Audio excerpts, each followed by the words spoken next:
But Kevin, he said there's a lot of deals that they're literally kissing his ass was the phrase he used, very eloquently. Where are the deals? 104% tariffs on China are not enough. I'm advocating 400%. I do business in China. They don't play by the rules. They've been in the WTO for decades. They have never abided by any of the rules they agreed to when they came in for decades. They cheat, they steal IP. I can't litigate in their courts.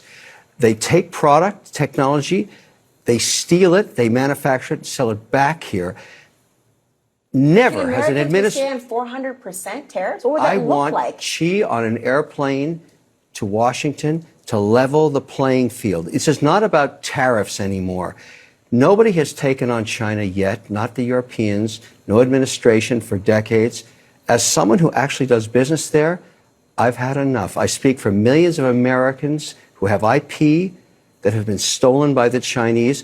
I have nothing against the Chinese people. They brought great literacy, art, and tech to the world. The government cheats and steals, and finally, an administration, you may not like Trump, you may not like his style or his rhetoric, finally, an administration that puts up and says enough. 400% tariffs tomorrow morning. He'll tell you why. Xi can only stay the supreme leader if people are employed. If we wipe out any business there, because we are still 39% of all consumables on Earth and 25% of the world's GDP, America is the #1 economy on Earth with all the cards. We will not have that forever. It's time to squeeze Chinese heads into the wall now. Kevin is joining us right now with his plan on how to deal with China. Kevin, welcome back to TMZ Live. Hey, Kevin. Thank you. You are one of the best businessmen in America, and I mean that.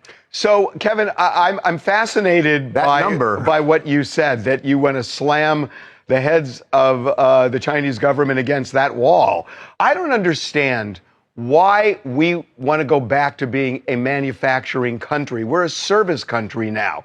And with AI and everything else, isn't this the time to pivot rather than to go back in time? Yeah, but that's not really what the China narrative is about right now. There's some imbalances that have existed since 2020 when China joined the World Trade Organization and said they would abide by its rules.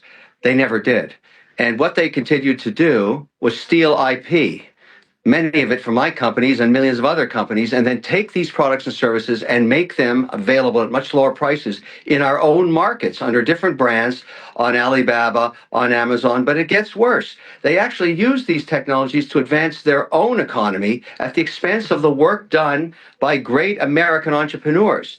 That's my whole point, and it's time to level that playing field. Very specifically, I want to be able to litigate in China the same way they're able to litigate in using our courts.